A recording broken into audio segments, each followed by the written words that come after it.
స్ఫటికాకృతిం ఆధారం సర్వ విద్యానాం హయగ్రీవముపాస్మహే. వాసవి టీవీ ప్రేక్షకులకు స్వాగతం, సుస్వాగతం. నేడు మనం భాద్రపద శుద్ధ ద్వాదశి ఆదివారం 15వ తేదీ సెప్టెంబర్ 2024వ తేదీ రోజు వామన జయంతి. నేడు విశిష్టమైనటువంటి పర్వదినం. దీన్నే కల్కి ద్వాదశి అని కూడా అంటుంటారు.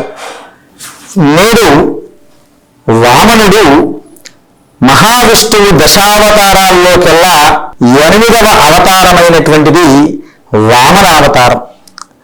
దుష్ట శిక్షణ, శిష్ట రక్షణ కొరకై ఎత్తినటువంటి అవతారమే ఈ యొక్క వామనావతారం. ఆ వామన జయంతే నేడు విశిష్టమైనటువంటి పర్వదినం. ఈ వామన జయంతి రోజు ఎవరైతే దాన ధర్మాది కార్యక్రమాలు చేసుకుంటూ ఉంటారో అలాంటి వారికి ఎంతో శుభమైనటువంటి ఫలితాలు పొందుతూ ఉంటారు. బ్రాహ్మణోత్తములకు విశేషంగా వస్త్రదానము చేయడము, ఫలదానము చేయడం, వీలైనట్లయితే స్తోమత ఉన్నట్లయితే కనీసం సువర్ణం గాని రజితం గాని దానం చేయాలి ఈ యొక్క వామన జయంతి రోజు. అలా చేయడం వల్ల మనము చేసినటువంటి బ్రహ్మహత్య లాంటి పాపాదులు కూడాను కొంతమేరకు పూర్తిగా నశించవు, కొంతమేరకు దాని యొక్క పరిహారం అనేటువంటిది కలుగుతూ ఉంటుంది.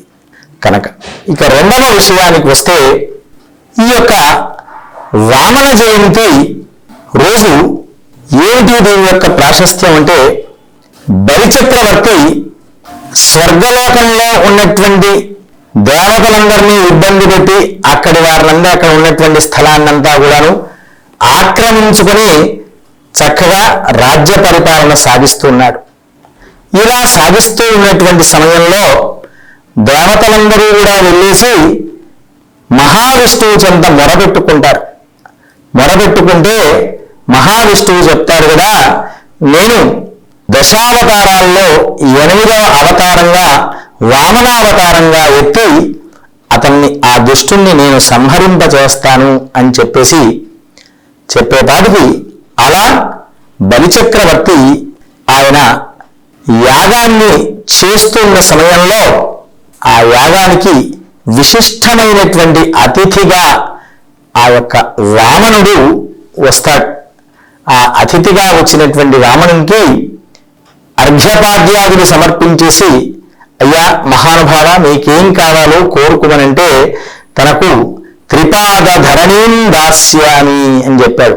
3 అడుగుల యొక్క ధరణి భూమిని ఇవ్వండి అని చెప్పేపాటికి అప్పుడు ఆ విధంగా 3 అడుగుల ధరణిని ఇవ్వడం వల్ల ఆ 3 అడుగుల నుండి ముల్లోకాలు పాతాళానికి అతన్ని పంపించేశాడు. ఆ ధరణిని ఆక్రమించుకొని, ముల్లోకాలను ఆక్రమించుకొని ఆ బలిచక్రవర్తిని పంపించేశాడు.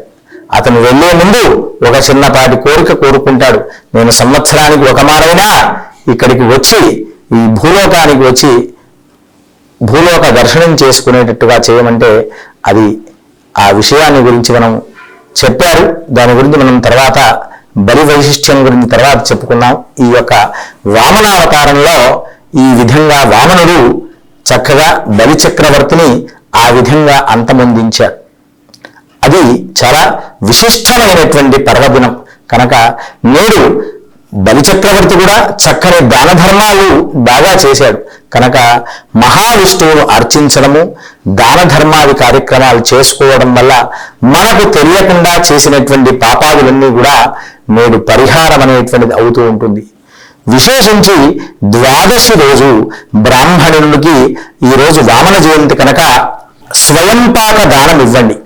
స్వయంపాక దానం ఇవ్వడం వల్ల ఎంతో, దానానాం ఉత్తమం దానం అన్నదాన ప్రయత్నమే అన్నారు. మనకు వీలైతే బ్రాహ్మణోత్తములను పిలిచి అన్నదానం చేయగలం.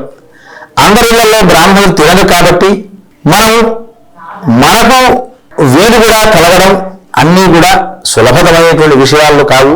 ఇంట్లో పరిస్థితులు అన్ని దృష్టిలో పెట్టుకుని దానికన్నా ఉత్తమము స్వయంపాక దానం అనేటువంటిది ఈ యొక్క వామన జయంతి రోజు ఎవరైతే చేస్తూ ఉంటారో, ప్రధానంగా ద్వాదశి, ఈ యొక్క వామన జయంతి రోజు ఎవరైతే స్వయంపాక దానం చేస్తారో వారికి స్వర్గలోక ప్రాప్తి అనేటువంటిది సిద్ధిస్తూ ఉంటుంది.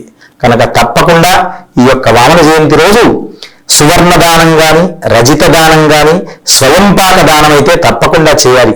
వస్త్రదానం, ఈ 4 దానాల్లో మీకు వీలైనట్లయితే కనీసం ఒక 2 దానాలైనా చేసి కృతార్థులు కావాలని కోరుచున్నాం. స్వస్తి.